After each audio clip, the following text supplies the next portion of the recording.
Voilà à tous mes amis de WhatsApp. Na pesi binonyo sotumbo te na kombo na Yesu kandenge tolobaka aimer, liker et partager. Tokobosa na kateke à part biloko nyonso tosalaka nzambe nde azalaka mokeli na biso nyonso tu. Lelo na yeli bino émission mususu oyo toza komona ndeko na biso ya mwasi Nana Lukezo oyo bato nyonso tu bayebi ye na kombo ya Nana Lukezo. Toyebi témoignage na ye bato mususu pe balanda mais ngai eza mbala liboso na vanda vraiment nalanda témoignage na ye boye. En tout cas nazalaki vraiment na esengo makasi ya komona pe kotalisa bandeko na biso ke tant que toza na kati na bomoi Yesu aza toujours na biso, même ata soki tokufi Yesu azaka toujours na biso. Yango abengaka ye moninga malamu ya tous les temps, ya tous les jours pe ya toutes les années. Et Yesu wana atikaka moto te. Yango tolobi ke aimer, liker et partager. Tango bomoni émission oyo bo partager le biso yango massivement et kosala biso malamu mingi koleka. Tozo kende malembe tokolakisa bino topesi mbote na bandeko na nga nyonso Rose Bush yayo yango wana zwa pe yayo na pesi mbote na nga pe lisusu na Eli Mushia yayo pe yango wana témoignage oyo eza vraiment makasi mingi koleka koyoka ke mutu abimi na kati ya mutuka akwei abukani bino moko bokolanda yango ba commentaire rebeleza malamu te ekosenga biso to abonner na kati na chaîne na biso ezosenga biki te papier te bandeko oyo azali mwana na bino ya sika chaque fozo leka omoni yango otali kaka boye ndenge toza na ba 304 na biso ba abonné na biso. Merci mingi na bato nyonso bazotiela yango ka bazotia lisu likolo ya lisu na Yesu na biso elongo kaka ndenge balobaka soki moto abateli akobatela pamba. Nana azalaki na kati na hôpital mais abandaki kaka kotalela nzambe na ye balobi ke ba docteur baswanyaka mais la guérison vient de l'Éternel oya sali biloko nyonso tu likolo na se. Awa ngai na bino nazotiela bino yango tolanda biso nyonso tu topesa pe ba point de vue na biso nyonso tu tondima amen na témoignage oyo parce que eza na mutu te akoki kosala soki mpe nzambe apesaki mayele na ba docteur te na mosusu mpe lelo toyenga tozala na ndeko na biso na ndenge mosusu mais comme nzambe wana akitaka na kati na mutu ye nde apesi bango mayele wana lelo tomoni ndeko na biso akomi boye ngana bino tozokende toujours na kati na ba émission. Merci beaucoup. Cas date moko assez etikanga marque le 7 nazaki na Côte d'Ivoire nakendaki nakendaka momesano babengisanga mpona campagne moko évangélisation et puis nakutai mpe kobimisa album moko ya sika. Alors je venais juste le jour nasalaki accident wana parce que c'est de ça qu'il s'agit. Nakutai kutu mpe kolekaleka kaka na mwa bachaîne kosala bapromotion et puis nakei na campagne évangélisation na jour ya liboso eleki jour ya mibale donc tosilisi campagne bazozongisa nga na hotel malheureusement na nzela tokomaki te tokomi hotel te parce que tozwi accident esalamai. Pourquoi? Parce que chauffeur anokumbanga alalaki alali na volant et na kolala alalaki a perdre contrôle la voiture et nga nalataki pe ceinture te négligence tozala nango tolataka ceinture so tokomuka na Afrique tozwi ceinture totiki donc nazwaki ceinture mara tikaki nalataki te et tant tokoti na mutuka tobandi kokende na bina mpe maokiele tant tokoma na hotel nalalai maoki nzoka na kolala bapassager mosusu mpe bazali na nsima bango mpe balalilai na kolala tolalaki totili chauffeur ye mo mwa mpe pongi ezalaka contagie ye mpe eguilty ye ye mpe alali donc na kolala alali wana boye pouf osu tokami kosala neti tokokende koteya kingambo ya bamituko mosusu ya nayebi so moto moko na nsima nde amonaki ke tokomi alamuki akampangania baluganga makoganga ngangaki biso nyonso mpe tolamuki chauffeur mpe alamuki mais azali moto ya maîtrise militaire braqué tosali siko tozongi neti na biso mpe tokoti siko zamba parce que ezalaki un peu autoroute koti zamba soki mpe aniataki frein na moma wana soki nayebi teke en tout cas motuka etombwani ndosala 4 tourna mais comme j'ai dit ngala kanga ceinture te et puis mbongi ezali makasi na kiti liboso yango wana toka motuka etombwami wana chauffeur aza na problème te ana bima na fenêtre matali ko donc nakwea na se Ou comme on se boucan, moi les pinières sectionnées. Bah, vertèbre, nous sommes de comment ils pensent pour ciel parce que je crois qu'elle a eu paralysé sur le coup. Bah, rapatrier et 2 jours plus tard, dans son côté à Belgique parce qu'il fallait pas au PN, il faut chance. Et parce que nous, il est ça, la qui bannière et katanaki, moi les pinières et katani. Donc, passage d'opération d'urgence, j'ai subi beaucoup d'opérations. Et à tel point que nous autres, il fallait supporter, plonger dans un coma. Pour sur la mouki, même si la pression est anti-douleur, mais nous autres, supporté, dans ma côte, si quelques jours dans le coma, quand on a bien dans le coma, on a constat que voilà, tout ça, tout ça. Bon, bah, ça, on est sur solo, on est intéressé, mais quand même, on sali, est-ce que nous sommes oh, tu bah, dégage de Kalimi, parce que bah, c'est là, on a pensé, on a bendé, on va se là, pensé, parce qu'on a expliqué que va faire tel ressources et comment il poussière et comment il pèse, nous sommes sur ça, moi, bon, qui est bon, tout ça, nous sommes en ciment, tout le ça, les tiers, qu'on crée, on peut ni mais la plupart de Titi m'a bendé pour essayer de me malheureusement, pas dégage de Kalimi, tout promettre le thé, mais ça, la moi, qui n'est qui est aux ans, moi, 1 an, ça, la moi, before, il y a qui n'est. Moi, qui a beaucoup récupéré tant que ça va nous permettre de mettre au téléphone quelques minutes pour qu'on fasse le moment donc c'est ce qui m'était arrivé. Ça qui passe, David, très difficile parce que namoni mutukawana to neka je pense que la fatigue. Bon, là na condamné bon, pas que na condamné était dans le sens que Aza déjà me tombe comment vivre en culpabilité mais heureusement que nous avons battu les sangs avant soki déjà qui n'a tiré encore un fauteuil roulant on a été soki alinga qui pensa za ndeni mais bon de temps en temps il y a kaka on a maman ni po surtout la période où tu es ko sala mai le ki na za on a une bengi mama silika katumbuka fingaka nouvelle moko mais azonga ka qui n'est pas dans douceur kaka papa il s'est accident. C'est pas comme si on peut méditer qu'il y a un peu na budget par exemple qui ça go aligné quand pour zapper pasteur aligné qui ça mais oui parce que accident na yo masole beta makimo mingi que chauffeur wana azaki pasteur bon ndingi batu babitaki que para ngao lekisa yo alinga lekisa yo na kisi il fallait yo kufa pour église na ye ino nyoso mtakufate ndenge bo beta ki batu likolo wana mtakufa telo ngaka mnazoki kuya makasi moi moi so pas avec on azoki abukana le colo fracture ouverte et mtakufa été ouais donc autant la accident on a perte abaki nza obi nzema na komaki on azana hôpital nazo tina mbeto hôpital ozo komakaka ouais ina comment dire mbele na mbeto hôpital wana na sala wa albo mobimba il y a 18 chances non, na comment on a dit belé na mbé hôpital parce que j'ai fait quasi 3 mois à l'hôpital. Ouais. On dit voilà na bah ouais. Même si toutes les forces me quittaient, même si mon propre corps me lâchait, même si le poids de l'épreuve m'écrasait, je louerais.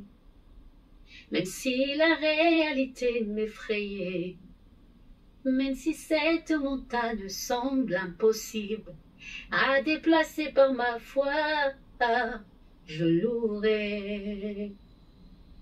Je louerai le Dieu fidèle. Je louerai Elohim. Je louerai Adonai. Je louerai. Dis-moi les acquis. Bien le qual, tina comment on est paralysé, c'est qu'il a changé. Mais prière n'a pas eu, oui, tina zao bon de la zame preuve wana. Papa koka momena ndo senga no miracle en temps la terre. Azo senga po, je me disais peut-être que n'antique à la netao, hein. Mais prière n'a pas eu ça qui n'a pas sans zambe. Souvent na ko na désespoir te. So na ko na désespoir.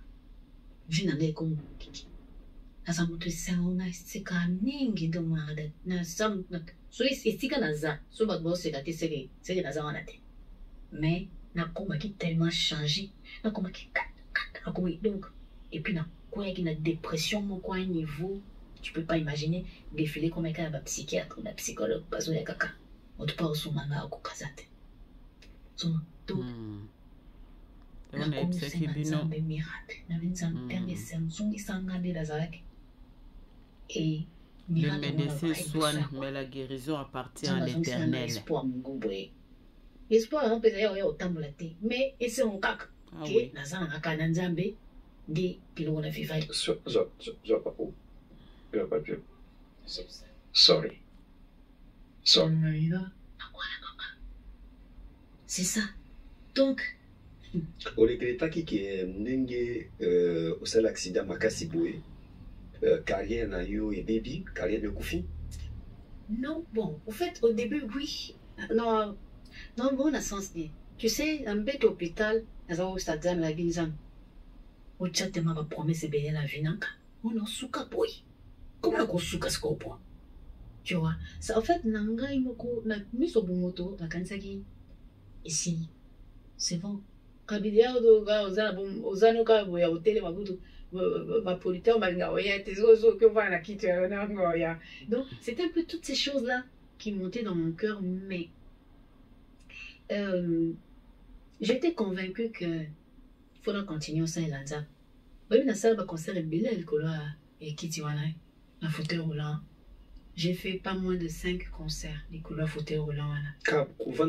Oui, c'est ça le concert qui fait la salle concert Morona. Na Kinshasa, 2 concerts na Kinshasa na fauteuil roulant, moko na Londres, moko na Paris, et puis sous na Gabon, à Libreville. J'ai fait aussi un concert en fauteuil. Donc, na ça inza menabi na servage yo téléma. Mais c'est aussi qu'on voulait que la vende. Donc continuer la rythme.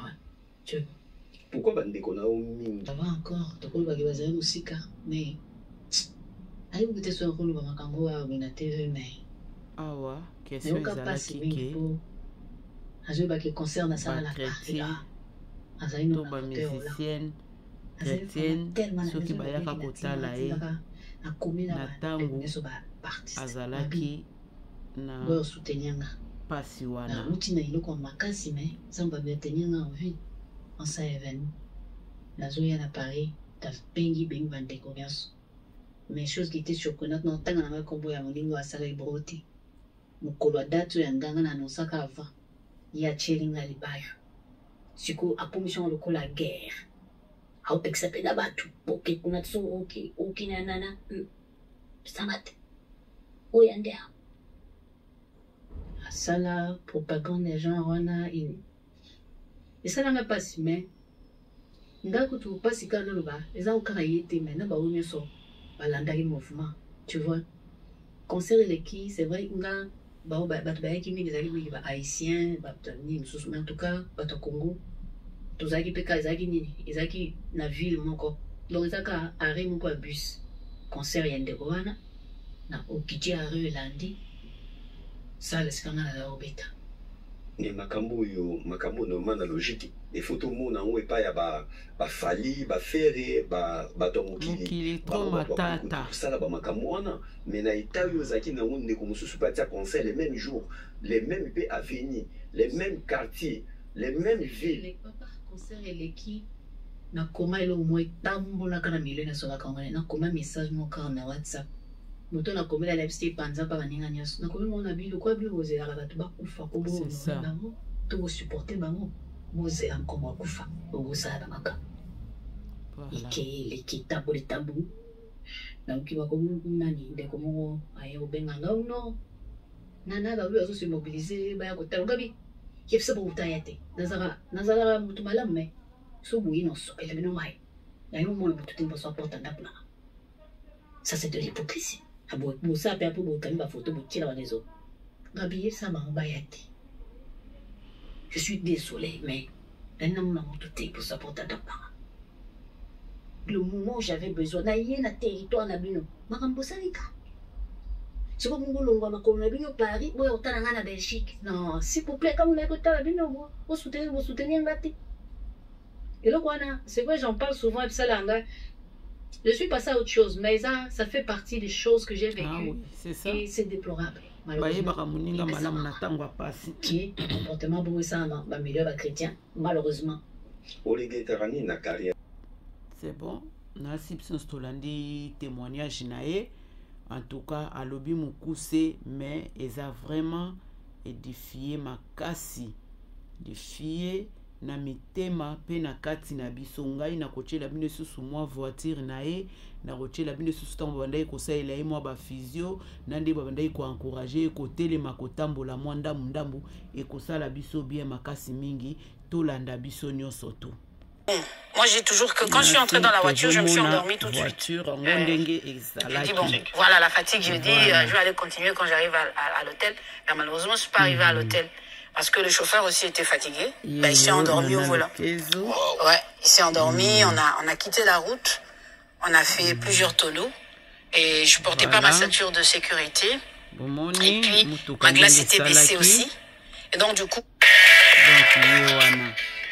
Je vais continuer quand j'arrive à l'hôtel. Malheureusement, je ne suis pas arrivée à l'hôtel parce que le chauffeur aussi était fatigué. Il s'est endormi au volant. Ouais, il s'est endormi, on a quitté la route, on a fait plusieurs tonneaux et je portais pas ma ceinture de sécurité. Voilà. Et puis, ma glace était baissée aussi. Premier point, donc, du coup, dès que la voiture s'est soulevée, voilà. Et tout ce qu'on devait charcuter, c'était pas des petites opérations, c'était des opérations qui duraient plus de 5 heures. Donc du coup, c'était vraiment...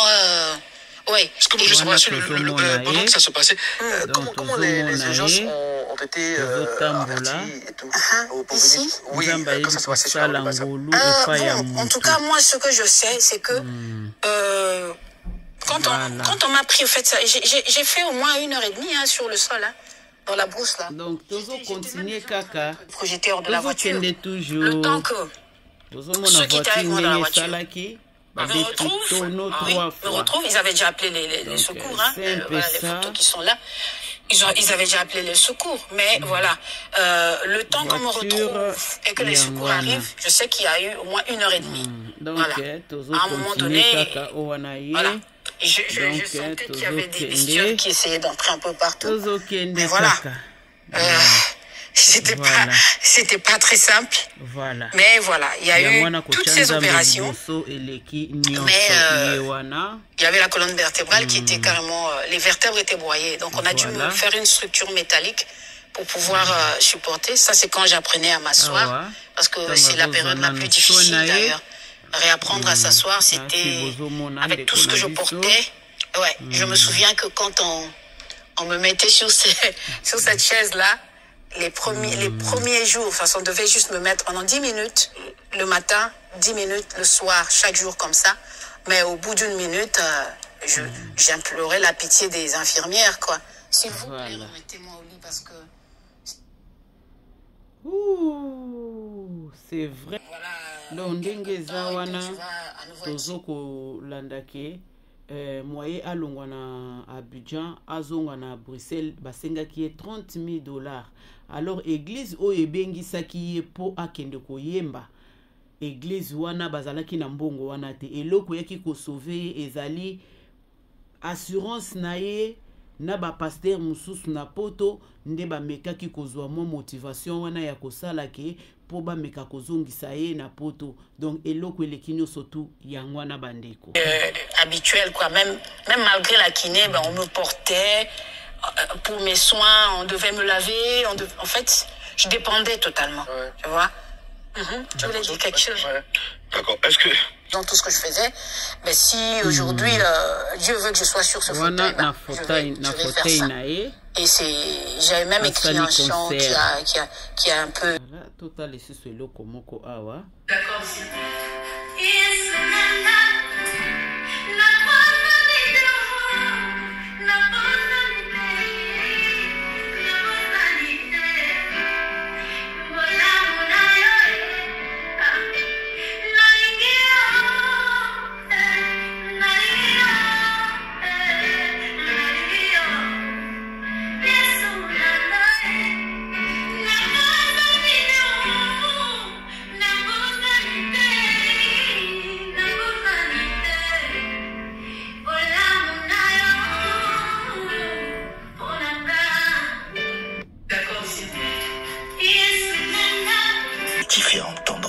musicale. Ces titres ont marqué et inspiré des milliers de personnes à travers le monde. Mais le 7 décembre 2017, elle fait un accident de la route qui met sa carrière en arrêt pour un moment. Elle subit alors une opération ainsi que de nombreuses séances de rééducation. Mais malgré son état de santé encore fragile, elle ne cessera de rendre ministère. Voilà. Elle a au fil du temps retrouvé sa santé.